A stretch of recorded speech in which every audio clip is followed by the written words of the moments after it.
Good evening, everyone, and welcome in. Guys, sorry, I was looking at the comments and apparently I can't multitask very well. But welcome in. This is No Judgment Here with Tish Ross, the podcast. I'm so glad that you guys are here.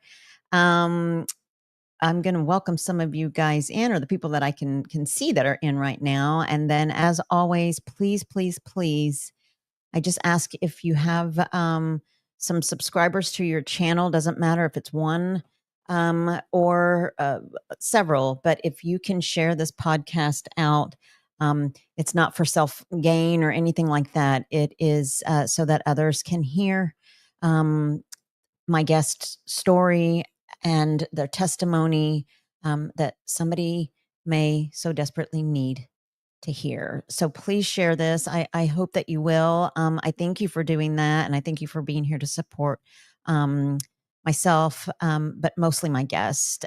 Tonight's guest is Christine Gillum from Mrs. Gillum Farms. She also is the other half, I would say probably the better half of Gillum Farms. I love her, and I love you, Johnny. I'm sure you're tuning in to watch your beautiful bride come on to share. But you guys go check out their channels. My mods are going to be posting their links in the comments, so go and check them out. But tonight you're going to get to see a different side of Christine. Um, First of all, I know that if any of you guys have ever met Christine in person or have commented on her lives, she does a Digging in the Word on Monday night with some other of her sisters in Christ, Monday nights at 7 p.m. I know that you have felt welcoming warmth and love from her. She just has that spirit about her. And so I'm super blessed that she has decided to come on and share her personal story of growing up without her mom. And I'm sure that there are several of us, or those that maybe will tune in and watch later, who may relate to that. And so that's why we do this, is to reach out to others so that others will, as always, know that they're not alone, and especially know that God is with them always. So, before I bring my guest in, let me just say hi super quick. Joe Fix It For You. Wow, Joe, you were here early, 9:53 a.m. Thanks for hopping in, and thanks for having your notifications on. That's fantastic. Rebecca Touched by Yarn, she was here earlier as well. Journey, welcome in. Listen, sleep is important, and you need to catch it when you can, right? And you can always come back and watch the replay. But get that sleep when you can. I know all about sleepless nights, and took a really great nap today, as a matter of fact. Mama Ree's Menagerie, she came in at 6:36. She said she would be back for this, so welcome in. There's Piggy's Piddles. He is here. Bobby with Pettit Jean River Homestead, thank you for coming in. Rebecca is back. Thanks, Rebecca. And our treasured home is here. Hello, welcome in. I'm so glad you're here. Pooch with Pretty and Pooch. He's my mod, my sidekick. He's all the things, my best friend. And thank you for being here, Pooch, and helping. Growing in Grace, thank you for being here. She says, love sweet sister Christine. You know, what's not to love about Christine? She's so precious. James Hall, thank you for being here and listening. There's Leanne Gunther. Hi, Leanne. Thank you for being here. Dot Roper is here as well. Melinda Dobson, thanks for coming in. Shades of Gray, I appreciate you coming in. Thanks for being here. Hi, Arlene. Thanks, guys, for coming in. Thank you for supporting Christine and the podcast as well. Arlene, thank you. Whistle Stop Homestead says that they had the opportunity of meeting this lovely woman and her husband. Yeah, such a beautiful couple. Let's see who else. And I'm going to go kind of fast. And again, as always, please know that I mean no disrespect if I don't say hi to you when you first come in. As always, my focus is on my guest. But please know that I appreciate so much you being here and your support. And if you have questions for Christine as we are hearing her story, questions for her or comments, know that I will be doing my best to go back and look at the comments while she is sharing, while we're having our chat. Lori's Prepping for Heaven, thanks for coming in. Thank you all. There's Johnny, Gilliam Farms. He says, hey, hey, hey, driving home, can't chat, but he loves you guys. Joanne Lisenby, I hope I'm saying your name right. She says, hello, love you, Christine. Thank you for sharing it out, Shades of Gray. I really do appreciate it. Someone out there needs to hear this story for sure. All right, guys. So thank you. I appreciate you. And we're going to get started. I'm going to bring in our guest, our friend, our sister. Hi. There she is. There's Christine. Christine, you just bring a smile to my face every time I see you. Oh, well, ditto. I love you. You're You, awesome. I love you too. You just have such a great spirit about you, and I'm grateful and thankful and honored that you have decided to come on and share your story on my podcast with so many others that are listening in. And we first and foremost want to say that again, we're not doctors, we're not counselors. But we are regular people just like you guys that have stories, testimonies. We've all been through hardships, difficulties, loss. If we haven't, you can say this with certainty, there might be something coming up along the way, but we want to honor God, and we hope that you guys will catch a glimpse of Him in Christine's story, and I'm sure that you will. So I'm going to hand it on over to Christine. And again, if you haven't checked out her channel, it's Christine Mrs. Gilliam Farms.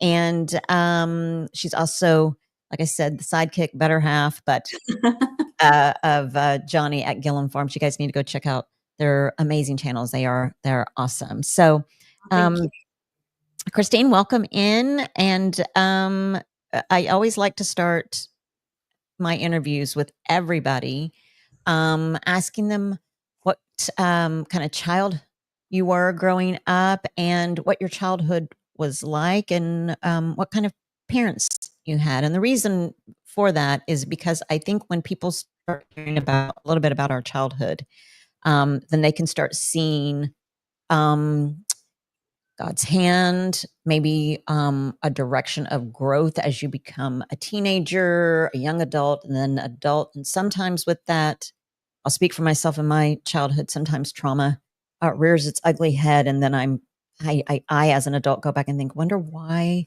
I think that way, and I kind of go back. But we're not blaming parents here, and we're not here to talk poorly about our parents ever. It just kind of gives us a little glimpse into why we are the way we are, right? So I'm going to let you take it away. Well, first, I want to thank you for allowing me to share my story on your podcast. I think the world of you. And this, for me, is part of it's been on my heart for a long time. I know God's put it on my heart. So I hope it does bring some healing to somebody else. I think we all have our own stories to share. Everybody's been through something or dealing with something. And the more we can share and know God is the ultimate provider and care for us and comforter for us, that helps us heal. So in saying that, let's see, I grew up in a small town, what was a small town, growing up north of Tulsa here in Oklahoma. So I'm from Oklahoma, still live in Oklahoma, love the great state of Oklahoma. And I have an older sister who's in the chat, Joanne. So I appreciate her being here, Joanne Lisenby, and you pronounce her last name perfectly. She's 7 years older than me. And so it's just the two of us girls.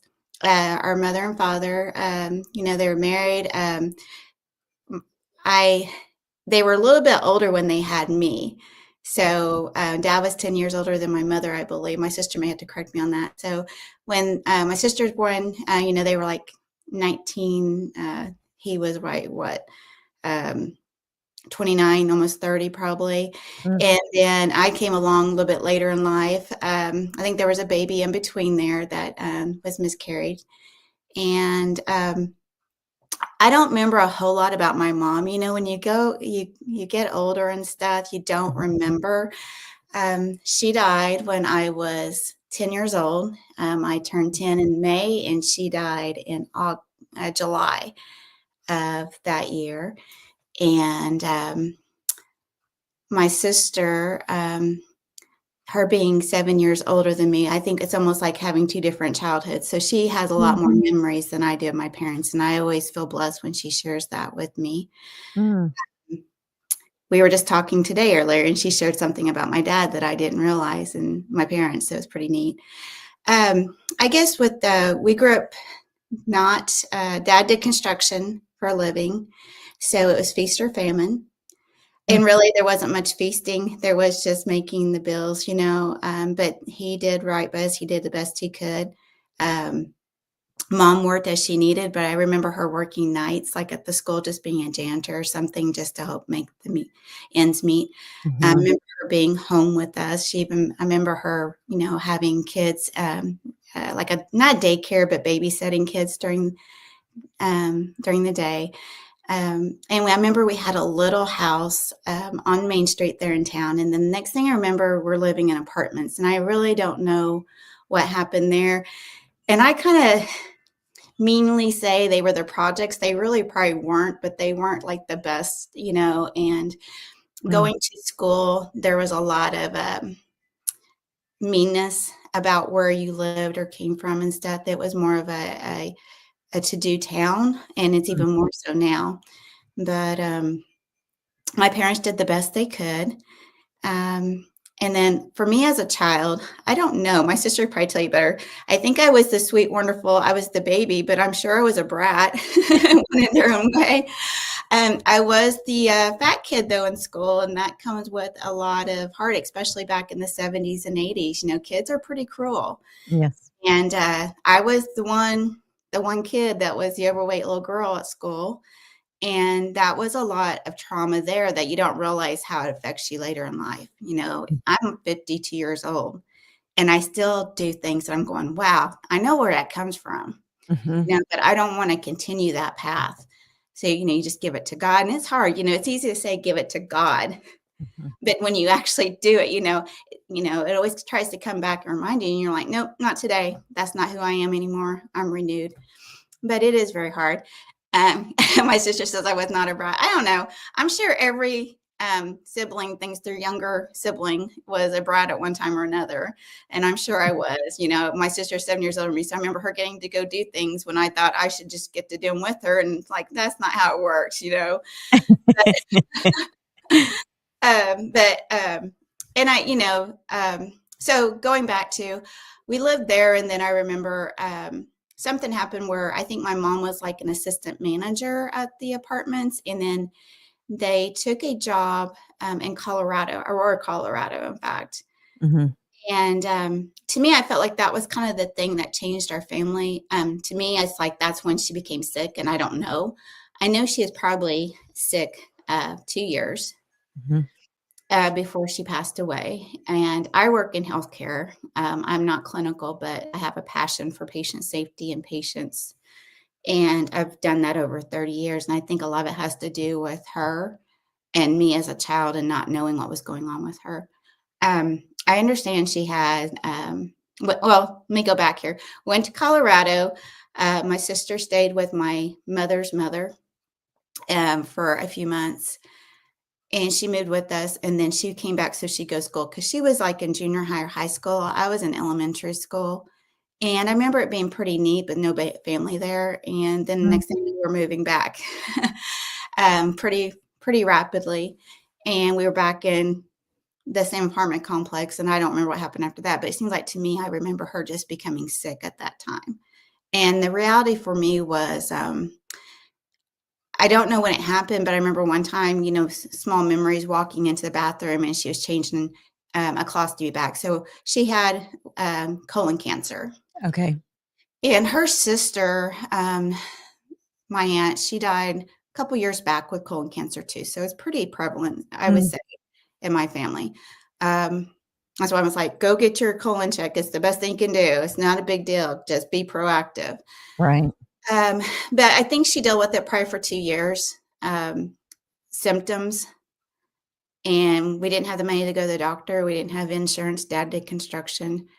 And I think by the time she finally went to the doctor, because she was so sick that they couldn't even do a colonoscopy at the time, is Mm. what her sister had told me at one time. Whether that's true or not, I don't know. Almost people are like, I'd love to have her medical records and go through them, but what does that? What purpose does it have of that? Yeah.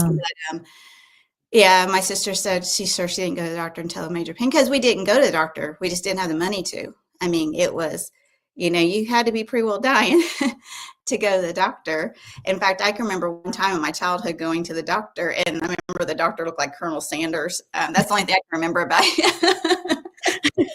But and I was pretty little then. But thinking back now, I was a 52-year-old woman. My mom was probably 33 when she got sick or started getting sick. I can't imagine the pain that she went through and being scared. And I love my father, but he probably wasn't. He was a man's man, ex-military, he was in the military and stuff, and kind of just suck it up and let's move on. I'm sure he was very compassionate to her, but I don't know that. I wasn't, I don't remember those things. But I just think, wow, what she went through. Then to know that you have 2 daughters that are young and what she should be going through from there. But anyway, to say that 2 years later, she did pass away.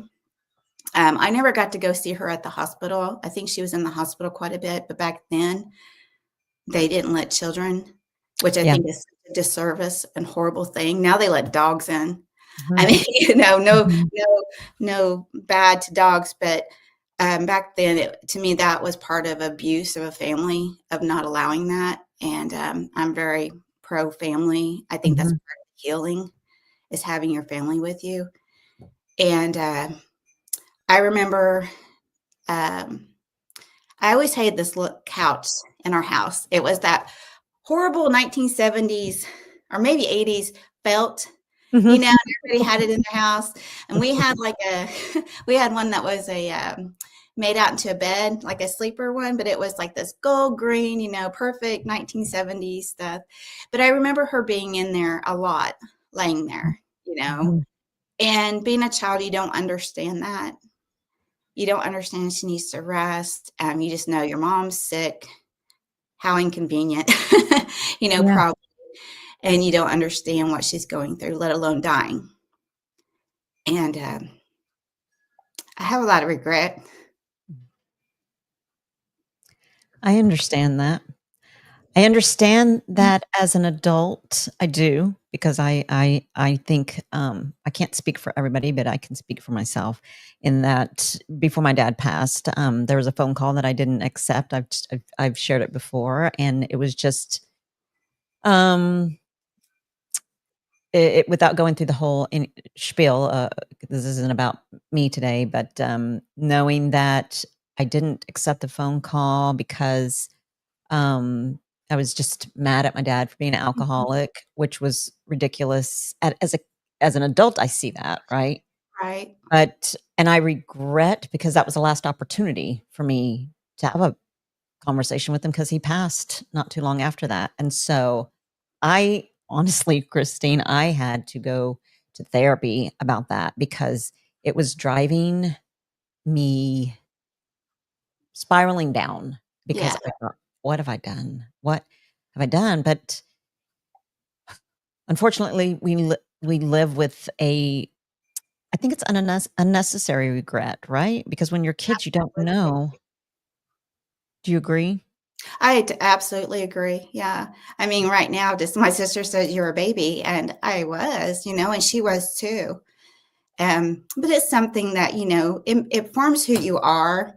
And it becomes, medical field loves to use the word historical trauma, and I believe in that. But I think there's also generational curses and stuff that go down through. And I think, I'm one of those people, and I still do it now. My husband even says it, stop saying you're sorry. I'm always sorry, even though it's not my fault. I'll take responsibility, So I remember after I was like, wow, she really has died. And I very much remember the night she died. In fact, I don't know if my sister remembers, but I was scared to death of everything as a child. I mean, everything, from dogs to cats. Of course, I had them attack me before, but, and then nightmares all the time, sleepwalking, doing weird things. And I don't know where that came from. Now as an adult, who's firmly foundation in Christ, I probably understand what it was now. But back then you don't. I remember mom happened to sleep with me, until I'd fall asleep. I'd wake up as soon as she'd get up, screaming, and just things like that as a child. Probably more so than most kids, I would assume. I don't know. But I realize what it is now, and I won't get into that. But my sister, I remember she would have to take that role up, comforting me and stuff, which was not fair to her.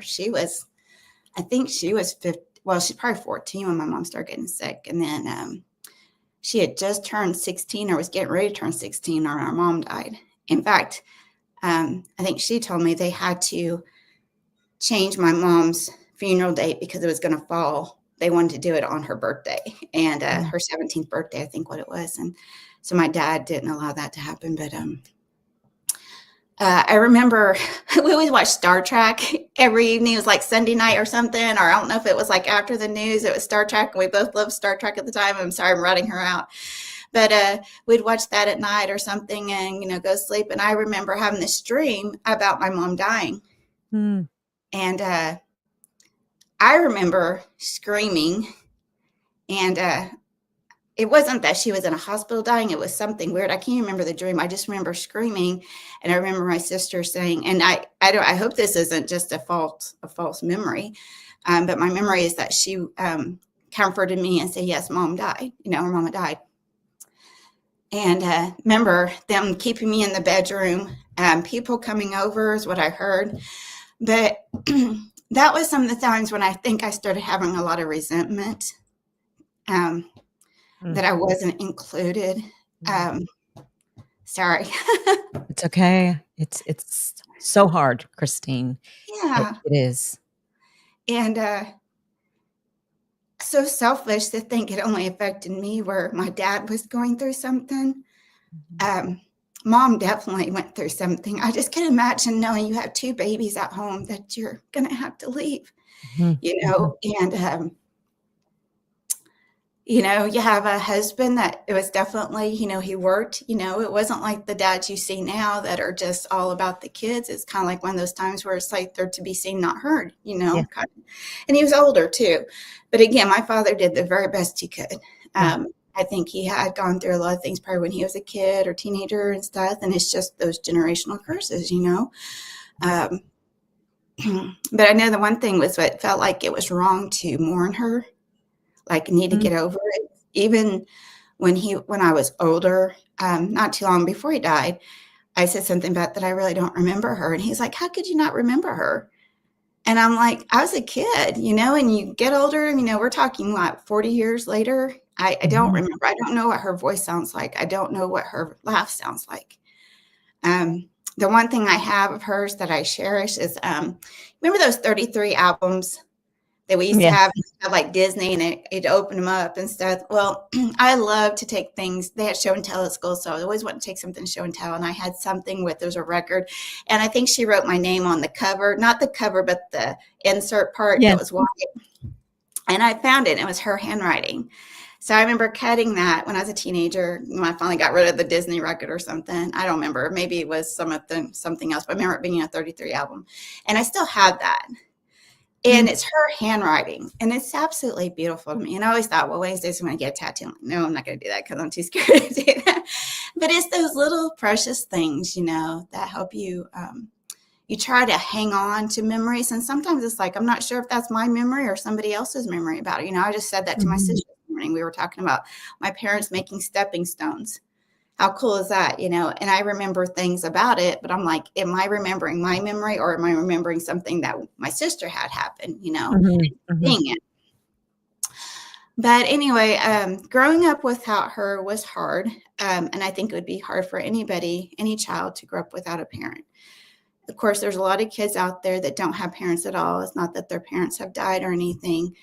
But I went through this thing that she left me. And a lot of resentment towards her. I didn't know at the time, but a lot of resentment to God. A lot. And he's such a good God. He is. That he has those huge shoulders that comfort you even when you're being mean and nasty, and he still loves you. Yes. Yeah. And then I probably a lot of resentment to my dad, and then maybe even to my sister, who I love, I absolutely adore. Mm-hmm. But not realizing she's going through the same thing, and she's a child too. Yes, she's a teenager, but she's a child who has lost her mother. Yes. Trying to do the best she could to help a little sister who was a butt. I mean, that's the best way I could say, how do you deal with that? And you shouldn't have to take on those responsibilities, but we did take on a lot of responsibilities before my mother died and after that we probably shouldn't have to. But you know what? I thank God that we went through those, or I do, because it's made me the person I am today. Yes. And I'm so glad. I mean, I feel like it's those things that build us. We can either stay on that step and that rail and just never move forward, or we can eventually start moving forward. And if I had to go through it all again, would I? Probably so, because I know who the person I am now. Absolutely. And I say that because that's through the grace of God. That's the only thing. Mm-hmm. And, we talked earlier, the one thing I wanted to come out of here was not this poor, pitiful story about Christine. It's this glorification of God and how he moves in our lives and what he does for us.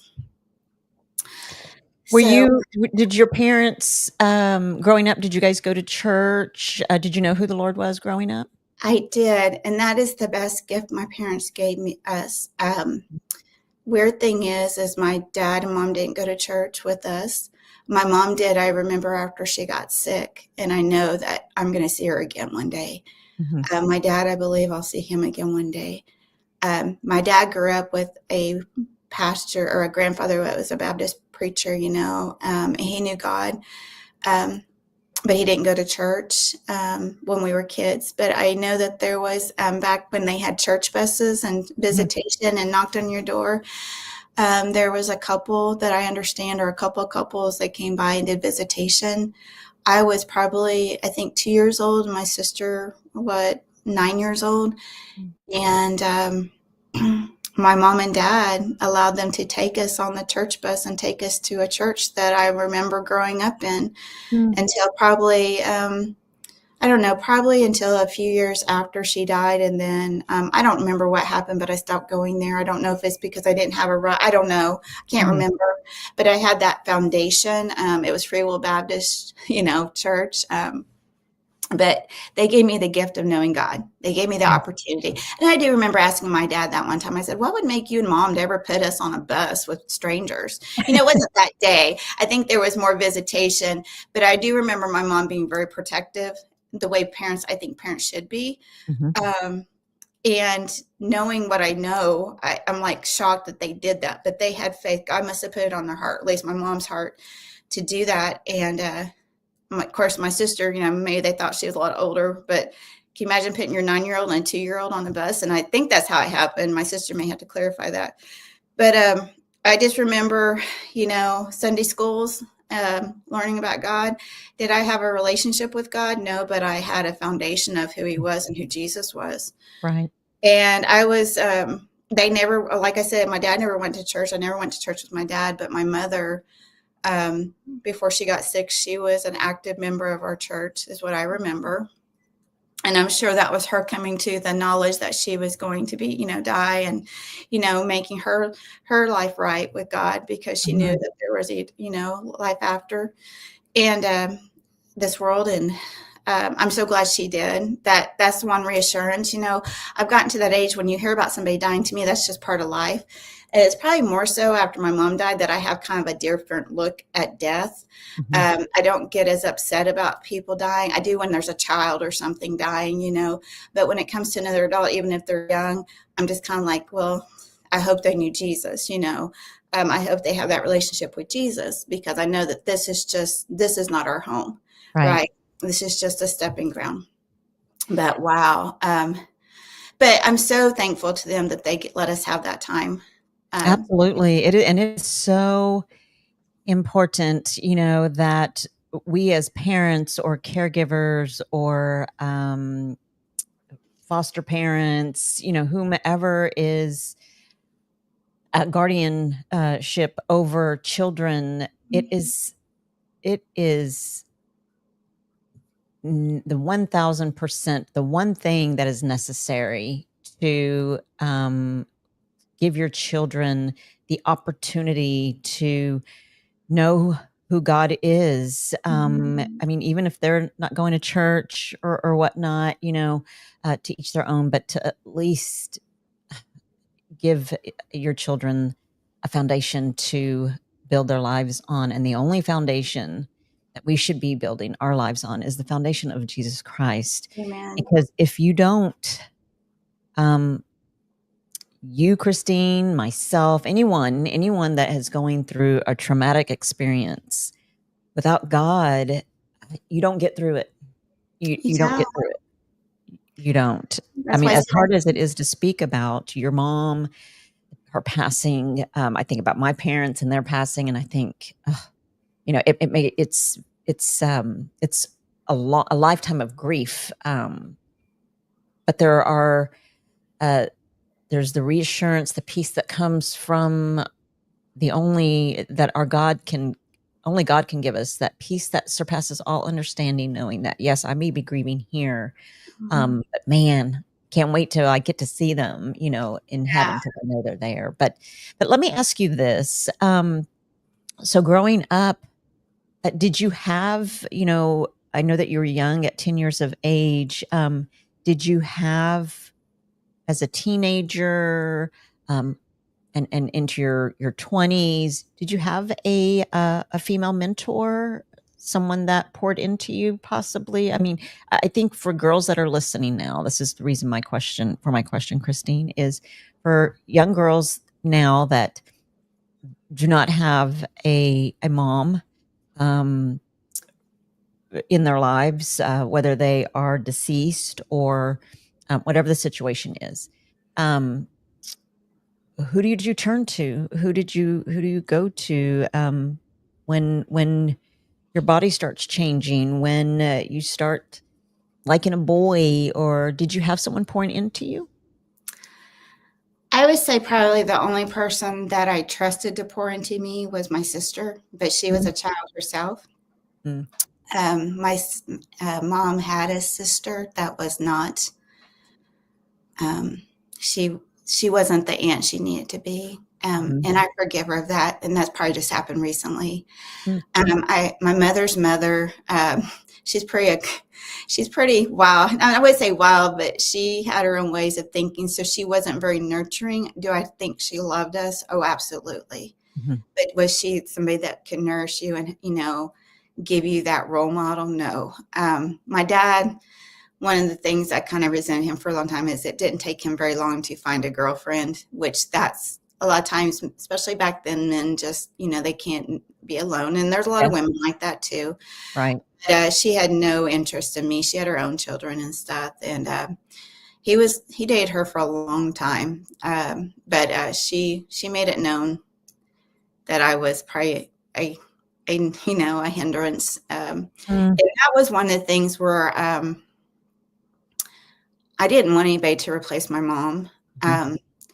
So I probably pushed people away. I remember there being, I started working in a hospital when I was 18 or 19, and I had some women kind of take me under. And at first I didn't like it. I'm like, I've survived this long. I don't need that. But I do remember, it's not that I don't remember, but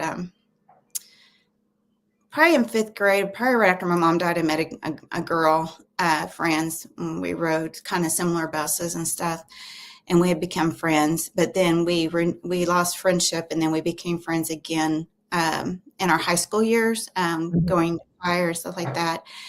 And she lived actually across the street. I wound up living with my sister and her husband. My sister got married when she was really young, and I wound up moving in as soon as, probably when I was 15 or 16, she could drive. I moved in with them, which I think was a relief for my dad trying to take care of somebody, or I don't know if he ever took care of us. I felt like we took care of him more than he took care of us. But we had a very strong friendship. She was my best friend for several years, and her mom, I think she tried to fill some of those voids, and I'm very thankful for her.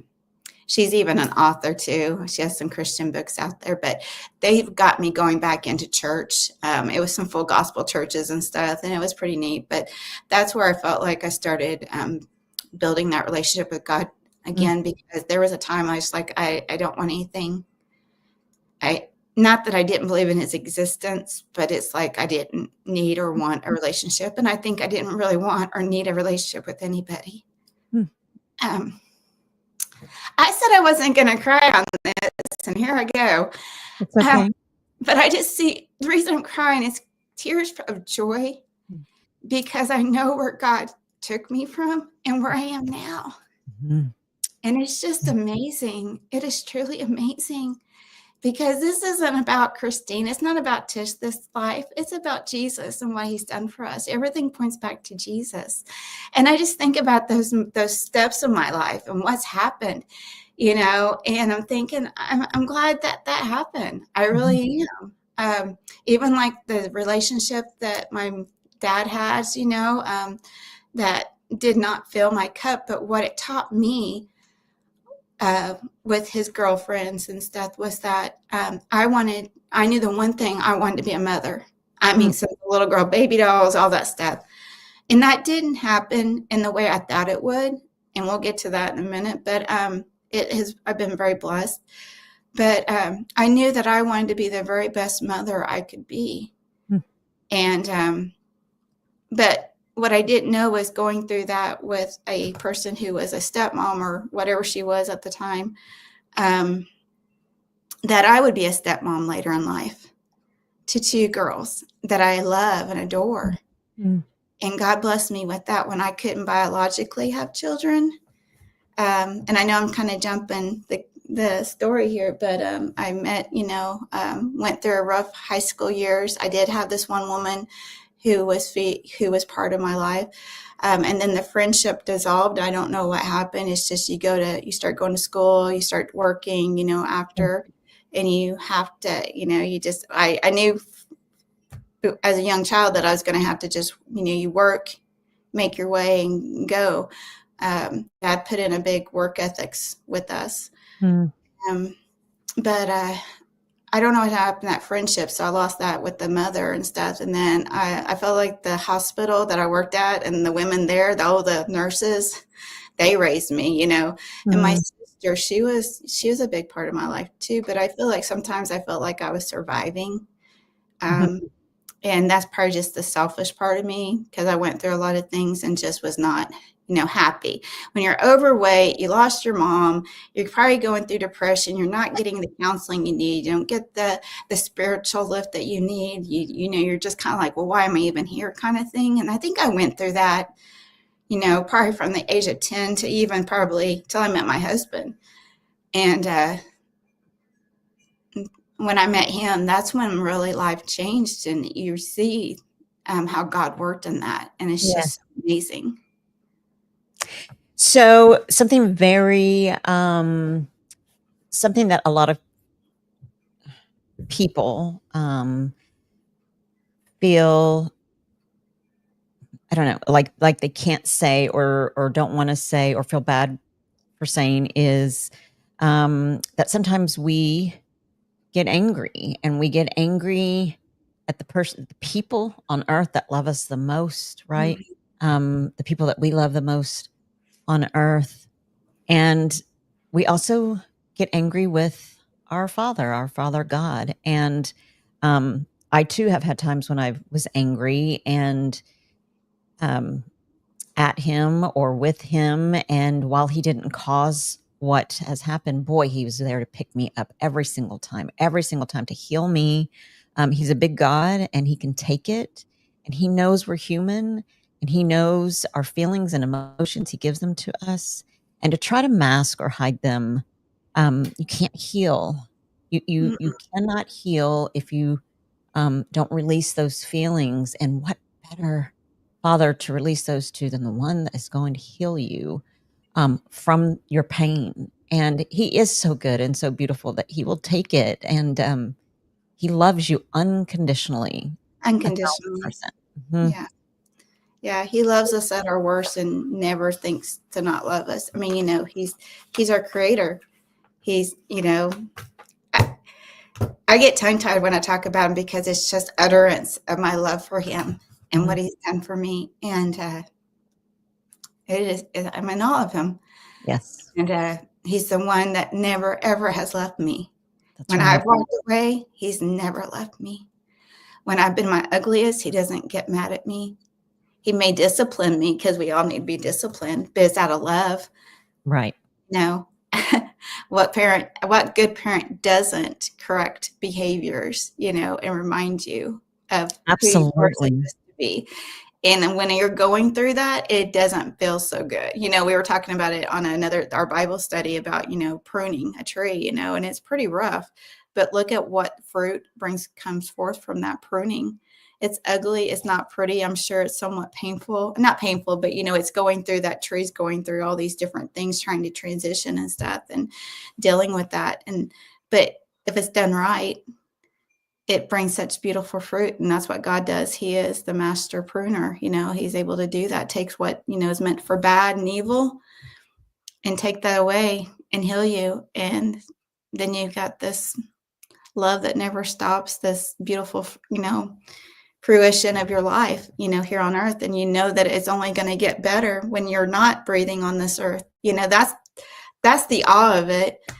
I mean, I've spent the last couple of years really diving into the Bible. And it's so beautiful. And it is truly a love story to us. That if you just, ask God to say, what does this mean to me? What are you trying to tell me here? And it's not always about you. If you read the Bible to say it's always about you, that's wrong. Exactly. A lot of people think that, I'm here to serve God. God's not here to serve me. And that's the mentality we have to change. And I think I lived a long time like that, thinking God was this magic genie in a bottle, Yeah. I need this, help me out, and crying out to him when things were bad and then not glorifying him whenever things are good. And so with that that maturity in Christ is just, it's, I wish everybody could taste it and understand it and just drink from that fountain, because it is what kept me it's what's brought me through a lot of my own causing problems because of my thoughts or how I'm feeling about something. And that changing that out and letting God breathe into me. So I'm not having those self-deprecating thoughts, it's just amazing. But anyway, I'm sorry. Nope. You don't have to say you're sorry. I know. I could go on and talk about God, but I get to this point where I'm just mumbling and I think, that's why they talk about God hears the utters and the groans and the moans of our spirit and knows that. And, when I get to that point, that's all it is. And that's where, I spend a lot of time in prayer, more time. I'd like to spend a lot more time in prayer, but I think people, that you've got to do that. Absolutely. The Lord has to deal with me all day because I'm in constant conversation with. He's like, probably like, good Lord. Yeah. And having that quiet time and being in His Word, and not letting men give you false doctrine. You need to research yourself. I'm trying to get into that whole holistic. We got the farm going and trying to improve what we put in our bodies, but you got to improve what you put in your mind. Stop watching certain things, stop reading certain things, stop listening to certain things, and let God, have full control, because you're the temple, and that's all. You are so right about that. Just like you said, reading the Bible, it is such a beautiful story. And while this world is not about us, and sometimes things that happen, it's not about us, but we still have that personal connection and relationship with God. And the one thing I think that maybe even when I was young and didn't understand certain things, I would always ask the question, why is this happening to me, God? Why are you doing this to me, God? When I was in my teens and early 20s, going to college and then not being able to finish college for financial reasons. And I think, well, then what am I going to be? I can't finish going to school. Then I mean, I don't know. I can't afford it. My parents can't afford it. Why are you doing this to me? Everybody else gets to go to school. Everybody else gets to have a career. Everybody else gets to, and I thank God that I now know and see his hand in everything, the whys, the reasons, and drawing me closer to him and going to him to help make decisions as opposed to my making my own decisions. And like you said, my thoughts are not his thoughts at all. Thank God. And our timing is not his timing. Thank God. Exactly. Exactly.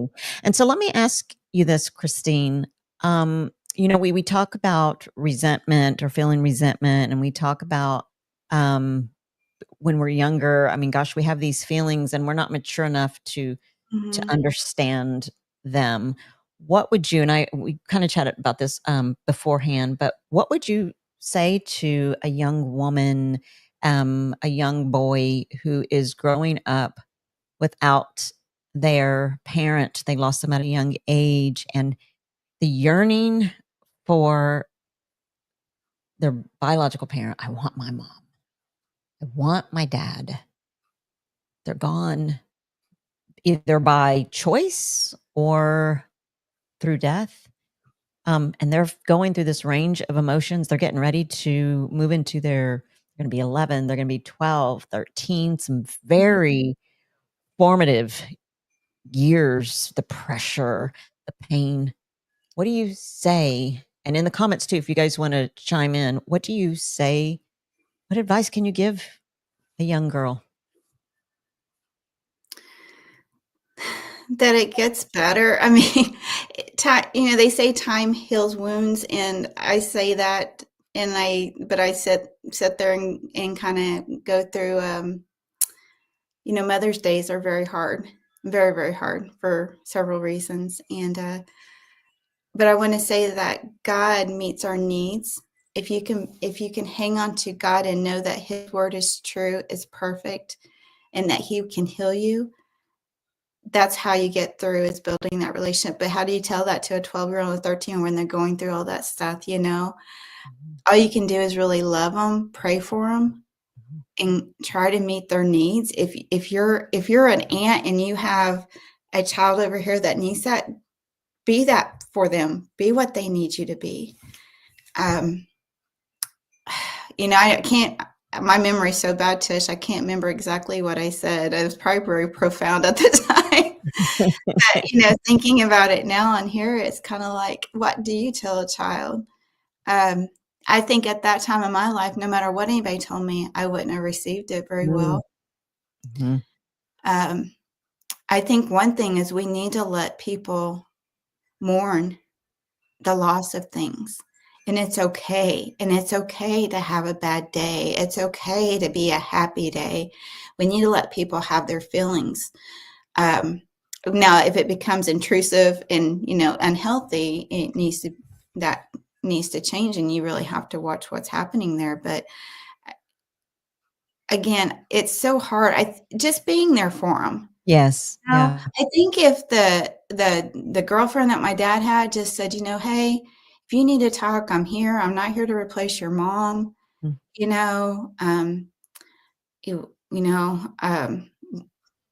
I don't know, just trying to make you feel special. Yes, like you said, it's just a child doesn't even understand their own feelings. And like you said, it is just so important for children to be able to express and feel their feelings and to be there for them and to love on them. And first and foremost, pray for them and pray for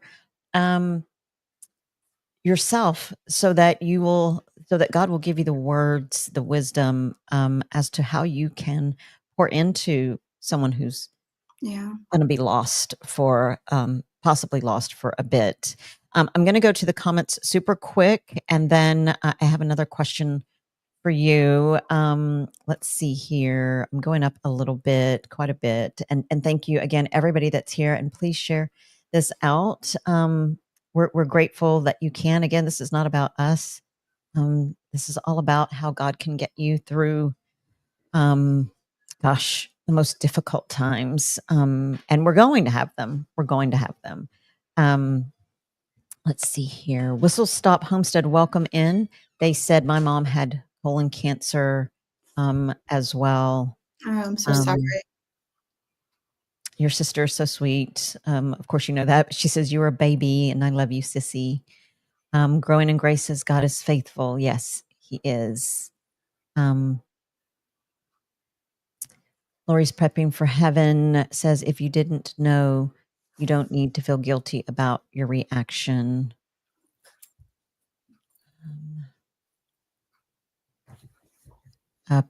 Pooch says, I can't imagine growing up without my parents. Shades of Gray says, sometimes it just doesn't matter who it is. It is the feeling you get. And I believe that is what your mother would want you to have.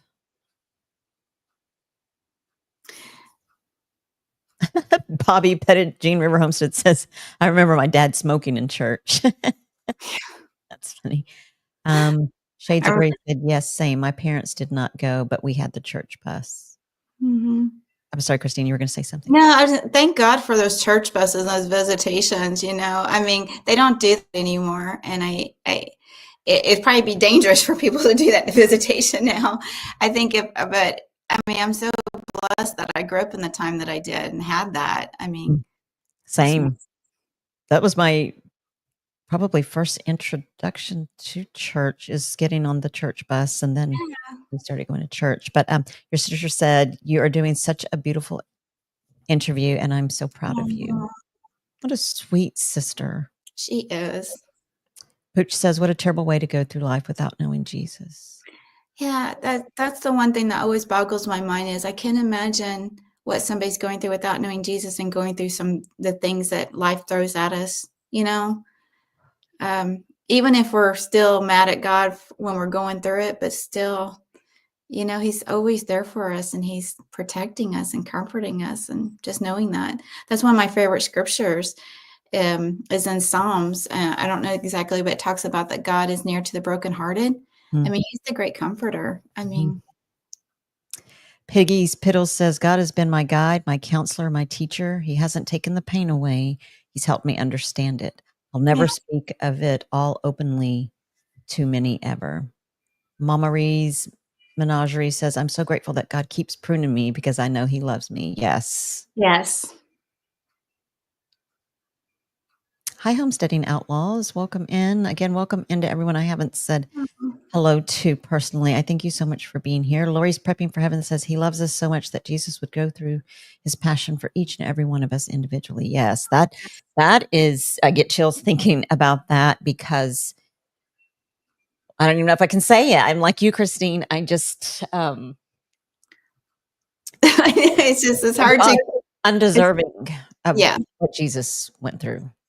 And he did what he went through for each one of us, not just, and he had us on his mind. You talk about love and the purest love to give his life for us. I mean, not just his life, but he was tortured. I mean, oh my gosh, yes. Through his stripes we are healed. And no one will ever love you that much. I don't care how much somebody loves you. That's the truth. No one. And Lori's Prepping for Heaven, after I said, I don't think I can get these words out. She says, if you can look at a crucifix and try to say that, you might not be able to get the last words out of your mouth. Like it's just, I can't, it's overwhelming. It's also, it is beautiful isn't even the word. It's just unimaginable beauty. God be love. Love. That's it. That's it. Hi, Jailbait and Tackle Outdoors. Hey. Thank you for coming in. Because the pain was so fresh that you couldn't accept being comforted. Your words are seeds that will be remembered. Your sister says that's the truth. And Tish, I have to say, you asked me if there was a woman that had impacted my life, and I did talk about my best friend's mom, but I think the one who probably had the biggest impact on me was my dad's sister-in-law, who I'm named after. Oh, wow. Yeah, she just died not too long ago, but she was the cowgirl out in the woods, my Aunt Danelle and my Uncle Jerry, my dad's brother, baby brother, and they had probably the biggest impact in my life too. Mm. But that she did try to help me, but I think still I was that child that no one could really tell me what I needed to hear at the time because it's hard to accept love because sometimes you think, well, if my mom left me, Mm. I'm not lovable. You go through that, and it's silly. It It's is. silly, but as a child, you have so much going on in your mind, your hormones, Yes. I always said from 10 to 13, that's the worst ages ever for a kid. It can give them Yes. some extra hugs and grace because it's not a good time. You're right. And I know even though as parents, sometimes we think, "Whoa, I cannot wait till these years pass." Those are the years that they need us the most. They might be it's just like, of course, I would never compare. Um, well, parenting is, God parents us on the daily, and I'm sure I'm disciplined on the daily because my thoughts sometimes. But those are the times they need us the most, is when they are in those impressionable, hard ages. It's hard. They don't even understand what's going on with their bodies, their emotions, their feelings. And we are thinking, I'll speak for myself, and I'm thinking, oof, cannot wait until this time is over. And Yeah. now I feel bad because I'm thinking that's when I was there for them, but like that's when they need us the most. And it's funny because that's sometimes I do try to give God the glory in all the good and the not so great that's going on. But that's when we need Him the most, is when we're going through the roughest, or sometimes we tend to think that's when we need Him the most, is when we're going through um, the valley. It's hard, but I need Him every day, all day, in the good and the bad. But so yeah, 12, 13, 14, 15, 16. When you're the most unlovable is when they need the most love. Yes, absolutely. Hi, Josh Sherman. He is listening, but he Hi, cannot Josh. chat. Aw. Hi, Brian, the Vineyard Farmhouse. Leanne Gunther says, Christine, you're amazing and gorgeous, and I love you. So sweet. Love you too. She is the Josh Sherman sweetest. says, I have no idea where or how I learned about God, but growing up without either parent, I always knew He was with me. Wow, it's amazing. Hi, Lori Carp. Good evening. Thank you for being here. Piggy Spittle says, the weight of sin is unfathomable. I know because He gave me a taste of it once. What Jesus did, we don't have the capacity of mind to grasp even the fringes of it. That's correct. It is a profound love, Lori. It is profound. I can't even wrap my brain around it. Bill Proctor says, Christine, I'm so proud of you and grateful to be a part of your family. You overcame a lot. Joanne says, also ages 40, 58, and 59. And we'll add 52 and 53 in there. Let me ask you this, Christine, before we hop off, and anything that you feel like you need to share, please do so before we end this live. But I want to ask you, tell me the happiest memory of you and your mom. What is the greatest memory that you have of you and your mom? And I know that the memory is it's hard to remember the little time that you may have had with her. But what's the greatest memory that you have of your mom? This is going to sound really weird, but I've always been very competitive, even though I was like the little fat kid that didn't play sports and stuff though. But if it came to choir, music, arts and crafts and stuff, I could compete in that. But every Valentine's Day, at school, they'd do like make your own Valentine box, where all the kids put the Valentines in. Mm-hmm. And so my mom was sick at the time, and it was probably the last Valentine's, but she had those colostomy boxes that the colostomies came in. And so we wrapped it up, and it was the cutest little love truck or something, but we made it look like a vehicle. We put little paper wheels on it, and I colored it, and she had got some stickers. And I won like first place with that box, and I remember making that with her.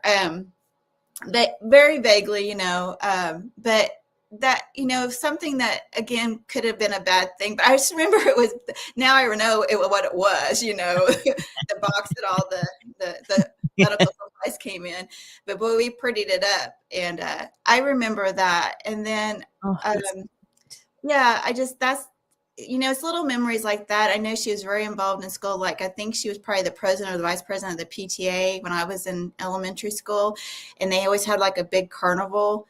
And I remember her doing things like that and stuff, arriving at our apartment, like big boxes full, like, the fun things you get. Mm-hmm. And then I did the funniest thing I remember of my mom, and it showed how much she loved me. And my sister's probably going to die laughing that I'm bringing this up, but we went to a lumber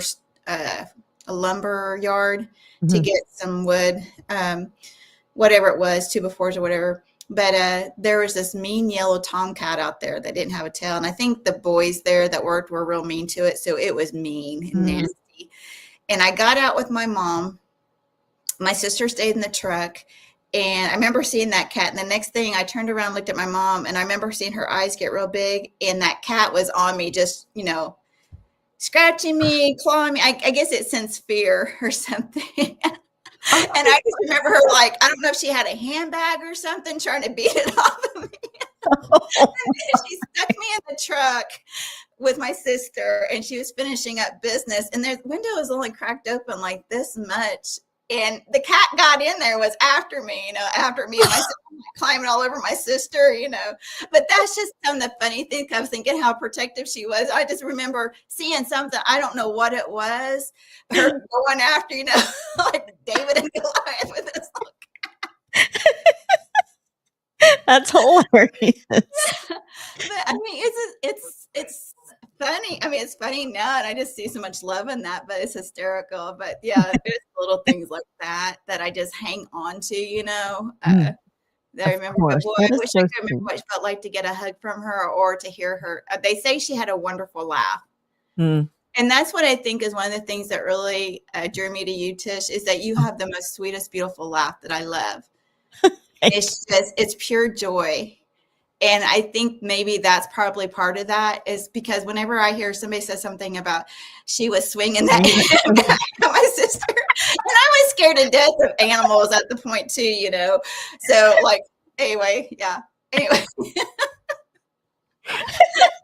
Joanne, I'm so glad you're here. I need to meet you sometime. Y'all would love each other. But I just, so I will always remember this woman, But yeah. That is so funny. Angie, our cabin in the woods, says, Christine, thank you for your wonderful story. Love you dearly. I love you too. Thank you. We are here for you anytime. Stay strong and continue to be with our God. Pettit Jean River Homestead says, Joanne Lisme says, I hear her laugh in you just now. Aw. And then Bobby says, this brings back a memory of my dad. I was driving a front engine dragster like my drove, and I just made my first 8-second pass. And when I got back, there was my dad. He saw it 2 weeks before he died. Oh, goodness. I know what that means to you. Oh, absolutely. So before we go, I want to ask you this, and all that you, and I ask everybody this at the end of my podcast, and all that you've been through, and you can think about, when you were little and you were going through things that you just had never experienced, had no idea how to feel, what you were going through, what the future held. But here you are, Christine. Here you are, a beautiful woman of God, a woman who has a story and a testimony that you've just shared with everyone. It will bring great comfort and peace to someone who knows, man, I can do this. With God, I can do all things. And tell us, who would you say, after everything that you've been through and where you are now, who would you say that Christine Gillum is today? Who are you today? I'm a child of God. That's all I care to be. Absolutely. Really, I can have all the human accolades, the man's accolades. I've done good in my career, but I give it means nothing but to know that my goal is, I hope when I reach heaven and I stand before our Savior, that I hear, "Well done, good and faithful child." I believe you will. I'm about 100,000% positive that Yeah, you will. there's so much, but that's the only thing that matters. It really does. Maybe I'm just getting old and sensitive. I don't know, but I wish I would have realized that younger in my life. Me But too. it's better now than never, and Absolutely. that's the only thing that matters. But yeah, and it's because of the grace of God I am here. As most of us are, and I thank God for you. I thank God for Johnny. I thank God for your sister. Wow, what a beautiful sister! What a beautiful relationship! I'm sure that you guys have together, and reliving some of those memories and holding each other through. Because we miss our parents, and like you, Mother's Day. My mom passed. Let's see, my brother's birthday is May 13th. My oldest brother's birthday is May 27th. We got to see Mom, who was having the most amazing Mother's Day that month, and she passed on May 20th. So 7 days after my baby brother's birthday, 7 days before my older brother's birthday, and they say to this day, you know what, Mom had no favorites. She waited. It was an equal 7, and so yeah, Mother's Day, Father's Day is difficult, but boy, are we blessed to have had glimpses of our beautiful parents, our moms, our dads, our sisters who became that figure, role model for us growing up, and the love of God, most of all. And Christine, I thank you so much for your vulnerability, your transparency, your honesty, your openness to share, and your purpose behind sharing, helping others know that God is good all the time, and all the time God is good. Amen. Thank you for joining me. I appreciate you. And you guys, again, if you have a platform that you can share this on, again, it's not to us be the glory, it's to God be the glory. And we just want as many people that need to hear this message to hear it. So I hope and I pray that you will share it on your platform for us. And I thank you, Christine, again. You guys don't forget to go and check out Mrs. Gillum Farms. She has Digging in the Word with Sisters on Monday nights at 7 p.m. Central Standard Time. Is that correct? Yes, ma'am. Yep. And then Gillum Farms with her hubby, Johnny. So they're a Yes. great couple, a great team, and just really beautiful people that we are blessed to know. So I hope you guys all have a great night. Thank you, Christine. Thank you. Again, I can't thank you enough for giving me this forum to be able to bring this. It's healing for me, and I hope for others. Absolutely. Absolutely. I know it was for me too. I was thinking about my mom as you were speaking too. So you guys have a good night. Bye, Shades of Gray. Bye, everybody. Y'all have a great night, a great weekend, a happy Sunday tomorrow, and I will see you next time. Bye, guys.